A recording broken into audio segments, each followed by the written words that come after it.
लोकसभा में नेता प्रतिपक्ष राहुल गांधी ने हाल के अपने जर्मनी दौरे के वक्त बीजेपी पर भारतीय संविधान को खत्म करने की साजिश का आरोप लगाया है। राहुल ने कहा कि बीजेपी संविधान की उस मूल भावना को खत्म करना चाहती है जो सभी नागरिकों को समान अधिकार देती है। आपको बता दें कि राहुल गांधी प्रोग्रेसिव अलायंस के आमंत्रण पर 3 दिन के दौरे पर 17 दिसंबर को जर्मनी पहुंचे थे। यह अलायंस दुनिया भर की 117 प्रगतिशील राजनीतिक पार्टियों का एक प्रमुख समूह है। राहुल ने पहले दिन म्यूनिख स्थित ऑटोमोबाइल कंपनी BMW के मुख्यालय का दौरा भी किया था। यहाँ विभिन्न कारों और मोटरसाइकिलों के बारे में जानकारी ली थी। बताया जा रहा है कि 18 अक्टूबर को उन्होंने बर्लिन स्थित हर्टी स्कूल में छात्रों को संबोधित किया था। बहरहाल कांग्रेस ने इस बातचीत का 1 घंटे वीडियो जारी किया है। राहुल गांधी ने वीडियो में ये कहा, बीजेपी राज्यों की समानता, भाषाओं की समानता और धर्मों की समानता के विचार को खत्म करने की बात कर रही है। बीजेपी ने देश की संस्थाओं पर भी पूरा कब्जा कर लिया। CBI और ED जैसी एजेंसियों का राजनीतिक हथियार के रूप में इस्तेमाल किया जा रहा है। एजेंसियां सिर्फ विपक्षी नेताओं पर केस दर्ज कर रही हैं, नेताओं पर कोई केस दर्ज नहीं किया। राहुल गांधी के विदेशी दौरे पर दिए गए प्रमुख बयान। विदेशों में मोदी सरकार की नीति और भारत के लोकतंत्र की स्थिति पर सवाल रहे हैं। अमेरिका सितंबर 2024 वाशिंगटन DC और टेक्सास की यात्रा के दौरान कहा कि भारत में डर का माहौल है। लंदन कैम्ब्रिज मार्च 2023 भारतीय लोकतंत्र खतरे में है और प्रेस व न्यायपालिका जैसे स्तंभों पर हमले। कोलंबिया यूरोप अक्टूबर 2025 इस दौरे के दौरान वैश्विक मंचों पर भारत के लोकतांत्रिक ढांचे के कमजोर होने की बात दोहराई थी। राहुल गांधी ने कहा कि हम सिर्फ बीजेपी से लड़ रहे हैं, हम उनके भारतीय संस्थागत ढांचे और एजेंसियों पर कब्जे के खिलाफ भी लड़ रहे हैं। हमने हिमाचल प्रदेश के चुनाव जीते हैं, हमने हरियाणा का चुनाव भी जीता, इसमें कोई शक नहीं है। उन्होंने कहा कि मैंने प्रेस कॉन्फ्रेंस में दिखाया कि एक ब्राजील की महिला हरियाणा की वोटर लिस्ट में थी। जब हमने प्रश्न चुनाव आयोग से पूछे, जवाब नहीं दिया। उनका कहना है कि हमें लगता है कि महाराष्ट्र के चुनाव भी निष्पक्ष नहीं थे। It's a deeper battle now than simply elections. Now we are fighting a battle for an alternate vision of India. This is what the BJP is proposing. Is essentially the elimination of the constitution, elimination of the idea of equality between states, elimination of the idea of equality between language and religions, elimination of the idea of the central core of the constitution, which is that every individual should have the same value. So when for example we see a BJP leader voting in Uttar Pradesh and then voting again in the Haryana election, the BJP is saying this guy is worth 2 people. Or when you have one woman who votes 200 times in a polling booth in Haryana, what the BJP is saying is this woman has 200 times the value. Rahul Gandhi अक्सर विदेशों में उठाते हैं ये मुद्दे। भारत में लोकतंत्र की संस्थाएं अब सतत नहीं है। RSS देश की सभी संवैधानिक संस्थाओं में अपने लोग भर रहा है। बीजेपी दलितों, पिछड़ों और अल्पसंख्यकों के अधिकारों वाले संविधान को बदलना चाहती है। सरकार का ध्यान केवल चंद उद्योगपतियों पर है, जिससे रोजगार नहीं पैदा हो रहे। देश और दुनिया में बड़े बदलाव से गुजर रहे हैं। राहुल गांधी के मुताबिक हम इस समय देश और दुनिया में बड़े बदलाव से गुजर रहे हैं। पहले भारत को अमेरिका की प्रभुत्व वाली दुनिया से फायदा हुआ, जहां अमेरिका दुनिया के नियम बनाता था। भले इसमें कुछ गलतियां थी। अब अमेरिका की ताकत सेना, अर्थव्यवस्था और वित्त संबंधी मामलों में चुनौती का सामना कर रही थी। साथ ही अमेरिका के अपने अंदर भी कई समस्याएं हैं। चुनौती है वो है कि उत्पादन का काम ज्यादातर चीन के हाथ में चला गया है। इसके कारण भारत, अमेरिका या जर्मनी जैसे देश केवल सर्विस सेक्टर के पैमाने पर रोजगार नहीं पैदा कर सकते हैं। मैन्युफैक्चरिंग और उत्पादन बहुत जरूरी है, लेकिन अब ये क्षेत्र चीन के पास ज्यादा है।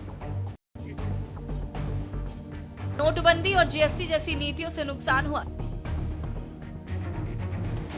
राहुल गांधी ने कहा कि भारत में बड़े पैमाने पर रोजगार केवल मैन्युफैक्चरिंग से ही पैदा हो सकते हैं। बीजेपी ने कुछ बड़े बिजनेस ग्रुप जैसे अडानी और अंबानी ज्यादा ध्यान देकर इसे रोक दिया है, जो उत्पादन की बजाय व्यापार पर जोर देते हैं।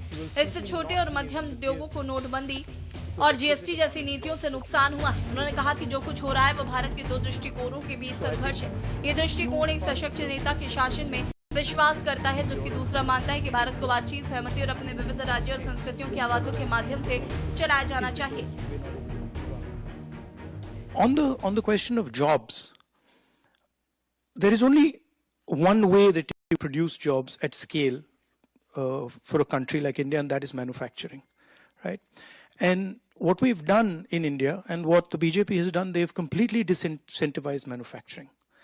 When they concentrate power into the hands of, 3 or 4 oligarchs, the Ambanis and Adanis of the world, these are not guys who are interested in manufacturing. If you look at what they do, they're trading companies, they're not producing companies, right? And essentially, most of them are selling Chinese product in India. So what we would do is, we would look at, in fact, some of the stuff that we are seeing in Germany, we would look at how to build up small and medium industry. We would look at how to create jobs in agriculture and jobs in the connection between agriculture and the rest of the economy, cold chain, food processing, and then we would look seriously at manufacturing, and we would realign our GST, for example, which today is completely anti-producer and pro-consumer. We would try and realign some of those structures. Bharat का भविष्य केवल एक व्यक्ति तय नहीं कर सकता। आपको बता दें कि राहुल गांधी ये मानते हैं कि भारत इतना बड़ा और विविध देश है, इसका भविष्य केवल एक व्यक्ति तय नहीं कर सकता। हमारा संविधान इसे राज्यों का संघ मानता है, जहां सभी की राय सुननी चाहिए, लेकिन बीजेपी सरकार इस पर चर्चा नहीं करना चाहती। वहीं राहुल के बयान पर बीजेपी ने उन पर तीखा हमला बोला है। बीजेपी ने आलोचना की है कि जब भारत में संसद का शीतकालीन सत्र चल रहा था, तब नेता प्रतिपक्ष देश से बाहर जाकर भारत की छवि खराब कर रहे हैं। भाजपा के राष्ट्रीय प्रवक्ता प्रदीप भंडारी ने आरोप लगाया कि राहुल और कांग्रेस भारतीय लोकतंत्र में अराजकता और अशांति फैलाना चाहते हैं। देखिए, देश के एलओपी का एक बहुत महत्वपूर्ण दायित्व होता है। बहुत रेस्पॉन्सिबल तरीके से देश के एलओपी को बिहेव करना होता है, विशेष करके जब एलओपी विदेश की भूमि में होते हैं। पार्लियामेंट यहाँ चल रहा है, पार्लियामेंट में बहुत सारे महत्वपूर्ण बिल्स पे चर्चा हो रही है और इंडियन डायस्पोरा को एड्रेस करने के लिए राहुल गांधी जर्मनी में है।